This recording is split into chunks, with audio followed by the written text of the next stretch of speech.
In the second part, we're going to talk about the idea of impulse and define what impulse is. So if we have a constant force acting on an object over a certain period of time, the impulse acting on the object is defined to be the product of that constant net force and the time interval.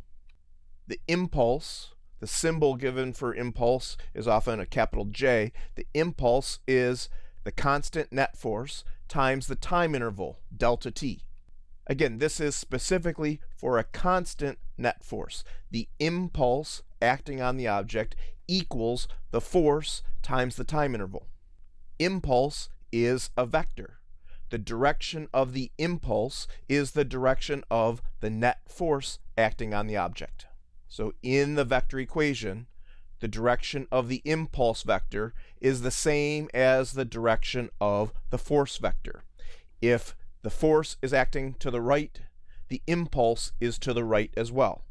The magnitude of the impulse is the product of the force and the amount of time that the force acts.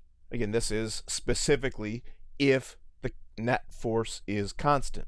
And the units of impulse is force times time, so it's newtons times seconds. But notice that a newton times a second gives kilogram meters per second. It's a kilogram meter per second squared times seconds. So that gives us the same units as momentum. That's a clue that there's some relationship here, that this impulse that we calculated is somehow related to momentum. In part 1, we said that the net force equaled the rate of change of the momentum. The net force equaled dp dt. If the net force is constant, then the rate of change of the momentum is constant, and so the total change in momentum divided by the time interval that it takes for that momentum to change would equal the constant net force that acted.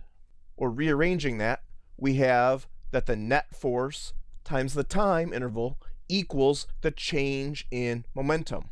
On the last slide, we said that the net force times the time interval for a constant net force was the impulse. So this says that the impulse equals the change in momentum. Impulse is the force times the time, but impulse is also the change in momentum of the object. If you're asked to calculate the impulse, sometimes you're given the initial momentum and the final momentum. It has nothing to do with looking at forces. Other times, you might be asked what is the change in momentum, and they give you forces and times. And so you need to understand the impulse, which is force times time, also equals the change in momentum.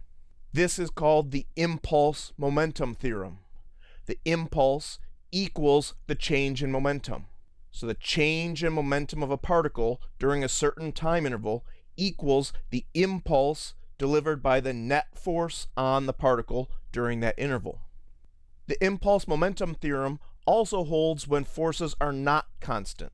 And so if we have a force acting over a certain time, we could integrate both sides of Newton's second law with respect to time. So if we integrate force with respect to time from an initial time t1 to a final time t2, force is dp dt, and so we can cancel out those dt's, and we get that the integral of the net force with respect to time equals the integral of dp, but that's just the final momentum p2 minus the initial momentum p1. p2 is the momentum at time t2, p1 is the momentum at time t1. And so the more general definition of impulse is that the impulse equals the integral of f with respect to time.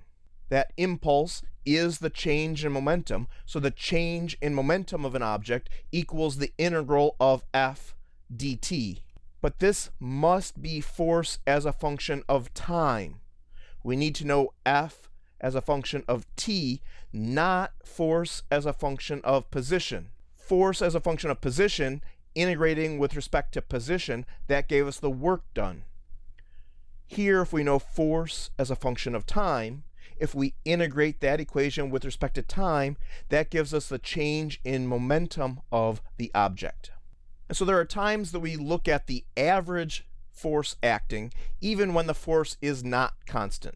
Looking at the average net force, the impulse delivered by that average net force equals that average net force times the time interval. Impulse can be interpreted as area under a graph. That's what an integral says. So it's the graph of f of t versus t. The x component of the impulse will equal the area under the f versus t curve. And the average force is this constant value that you have, where this green area is the same as this red area. In calculus, this is the average value theorem. Even if a function is not constant, you can use the average value theorem to figure out what constant value would give you that same area. And so in that diagram, it shows a person kicking a soccer ball. The force of the foot on the soccer ball, it spikes up in the middle. But we could talk about the average force that acts on that soccer ball. The change in momentum due to the average force on that soccer ball acting from T1 to T2 would be the same as the change in momentum of the actual soccer ball with the non-constant force acting. Since impulse is a vector, we can talk about this in terms of components. The x component of the impulse, that would be related to the x component of the net force, which would be related to the change in momentum in just the x direction. The y component of the impulse would be related to the y component of the force, and that would be related to the y component of the change in momentum. Often when you're looking at impulse momentum problems, it's easiest to look at the momentum in terms of its components and look at how much the momentum changes in the x direction to find the x component of the force, and look at how much the momentum changes in the y direction and relate that to the y component of the net force. And so we had two different theorems in the past couple of chapters. We talked about impulse and momentum, and we talked about work and kinetic energy. And there are relationships between these two things, but they're not the same. The impulse momentum theorem says that the impulse equals the change in momentum. This change in momentum has to do with a force, but it has to do with the time over which the force is acting.